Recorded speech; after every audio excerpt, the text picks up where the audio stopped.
everybody, yeah.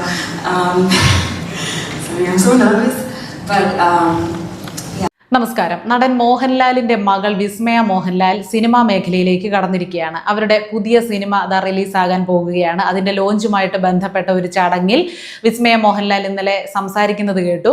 അത് കേൾക്കുന്ന എല്ലാവർക്കും മനസ്സിലാകും, ഒന്ന് ഇരുത്തി ചിന്തിക്കുന്ന എല്ലാവർക്കും മനസ്സിലാകും നല്ല രീതിയിൽ സഭാകമ്പം ആ വ്യക്തിക്കുണ്ട് എന്ന്.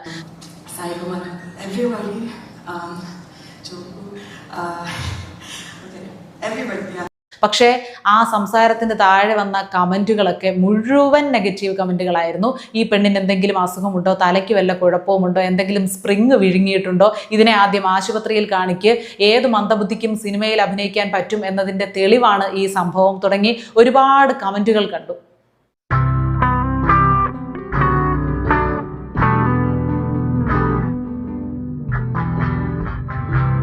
അതിനെന്തെങ്കിലും പ്രശ്നമുള്ളത് കൊണ്ടോ അല്ലെങ്കിൽ മാനസിക വിഷയങ്ങൾ ഉള്ളത് കൊണ്ടോ ഒന്നും അല്ല അതങ്ങനെ കാണിക്കുന്നത്.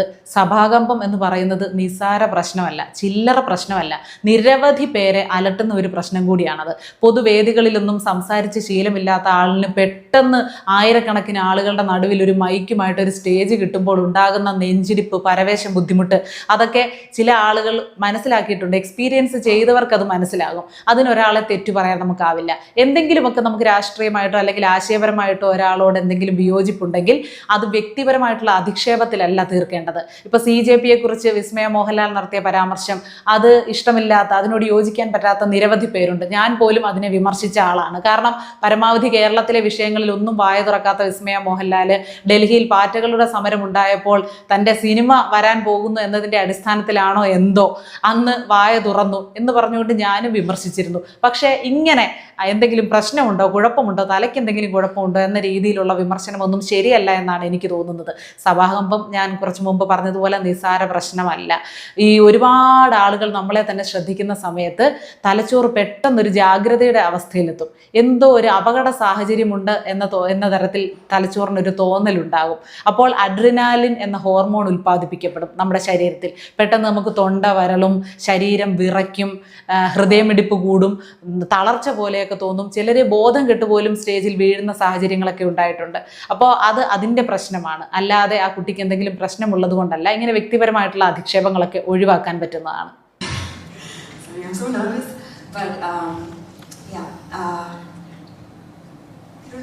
പിന്നെ വിസ്മയയ്ക്ക് ഒരു എക്സൈറ്റ്മെന്റ് വളരെ കൂടുതലായിട്ടും തോന്നി. എന്താണ് ഇപ്പോൾ ആ പുതിയ സിനിമ റിലീസാകാൻ പോകുന്നു, എല്ലാവരും എങ്ങനെ കാണും, ആളുകളൊക്കെ എങ്ങനെയാണ് എന്നെ നോക്കി കാണുന്നത്, പിന്നെ ഇത്രയും പേരുടെ ഇടയ്ക്ക് ഞാൻ സംസാരിക്കുമ്പോൾ അത് ശരിയാകുമോ, എന്ത് സംസാരിക്കണം, എങ്ങനെ മറുപടി കൊടുത്താൽ അവർക്ക് തൃപ്തി വരും, അവരെന്തെങ്കിലും വിചാരിക്കുമോ, എല്ലാവരും എന്നെ തന്നെ നോക്കുന്നു തുടങ്ങി ഒരുപാട് കാര്യങ്ങളിൽ വല്ലാത്ത ഒരു എക്സൈറ്റ്മെന്റ്, ഒരു അമിത ചിന്ത അതിനെക്കുറിച്ച് ഇങ്ങനെ വിസ്മയയ്ക്ക് വരുന്നതായിട്ട് തോന്നി. അതുകൊണ്ട് തന്നെയാണ് അങ്ങനെ ഒരു ശരീരഭാഷ ഉണ്ടായത്. നമുക്ക് പോലും അറിയാൻ പറ്റില്ല ആ സമയത്ത് നമ്മൾ എന്തൊക്കെയാണ് കാണിച്ചു കൂട്ടുന്നത്.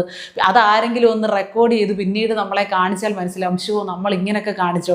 ഒരുപക്ഷെ നമുക്ക് കംഫർട്ടബിൾ ആയിട്ടുള്ള ആളുകളുടെ ഇടയ്ക്ക് സംസാരിക്കുമ്പോൾ നോർമലായിട്ട് നമ്മളൊക്കെ ഇരിക്കും, നന്നായിട്ട് അവരെ ചോദിക്കുന്നതിന് മറുപടിയൊക്കെ കൊടുക്കും. പക്ഷെ ഒരു സ്റ്റേജിൽ കയറുമ്പോൾ പെട്ടെന്ന് നമുക്ക് എന്താണെന്നറിയില്ല, ഒരു വാക്ക് പോലും നമ്മുടെ തൊണ്ടയിൽ നിന്ന് വരാത്ത അവസ്ഥ, നാക്കൊക്കെ വരളുന്നു, വെള്ളം കുടിക്കണമെന്ന് തോന്നുന്നു, ഹൃദയമിടിപ്പ് കൂടുന്നു, തല കറങ്ങുന്നത് പോലെ തോന്നുന്നു. ഇതൊക്കെ എല്ലാവർക്കും സംഭവിക്കാവുന്ന കാര്യമാണ്.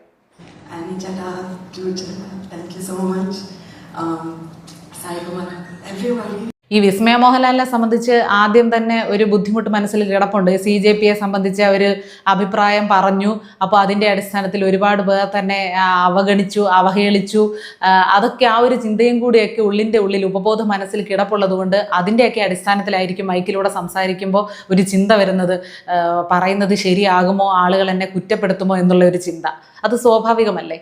പിന്നെ ചിലർ സംസാരിക്കുമ്പോൾ അവർക്ക് മനസ്സിലൊരു ശാഠ്യം കാണും. ചിലപ്പോൾ ആദ്യമായിട്ടായിരിക്കും സംസാരിക്കുന്നത്, വലിയ പേടിയാണ്, ടെൻഷനാണ്, എങ്കിലും ഒരു ശാഠ്യം കാണും. ഞാൻ സംസാരിക്കുന്നത് വളരെ മനോഹരമായിട്ടായിരിക്കണം, ആ വിഷയത്തിൻ്റെ പൂർണ്ണതയിൽ എനിക്ക് അവതരിപ്പിക്കണം, എല്ലാവർക്കും ഇഷ്ടപ്പെടുന്ന രീതിയിൽ എനിക്കത് അവതരിപ്പിക്കണം അല്ലെങ്കിൽ സംസാരിക്കണം എന്നൊക്കെയുള്ള ഒരു ഓവറായിട്ടുള്ള ആഗ്രഹം മനസ്സിൽ കിടക്കുമ്പോൾ സമ്മർദ്ദം കൂടും.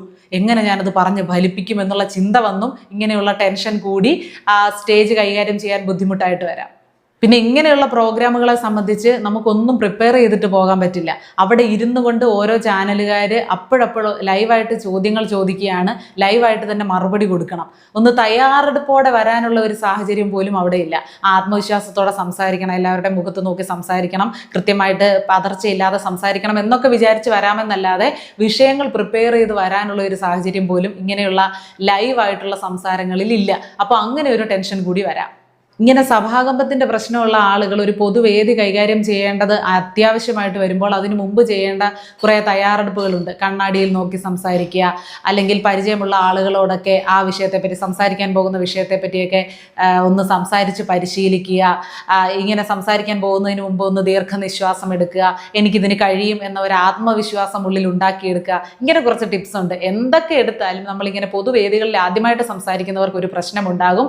അത് സംസാരിച്ച് പോവുകയുള്ളൂ. ഇപ്പോൾ ഈ ക്യാമറയ്ക്ക് മുന്നിലിരുന്ന് സംസാരിക്കുന്നത് തന്നെ ആണെങ്കിലും നമ്മൾ ആദ്യമായിട്ട് വന്നിരിക്കുമ്പോൾ വല്ലാത്തൊരു നെഞ്ചിരിപ്പും വെപ്രാളവും ബുദ്ധിമുട്ടും ഒക്കെ തോന്നും. എന്ത് സംസാരിക്കും, എങ്ങനെ സംസാരിക്കും, എവിടെ നോക്കി സംസാരിക്കും, ശരിയാകുമോ തെറ്റാകുമോ, ആളുകൾ എങ്ങനെ എടുക്കും.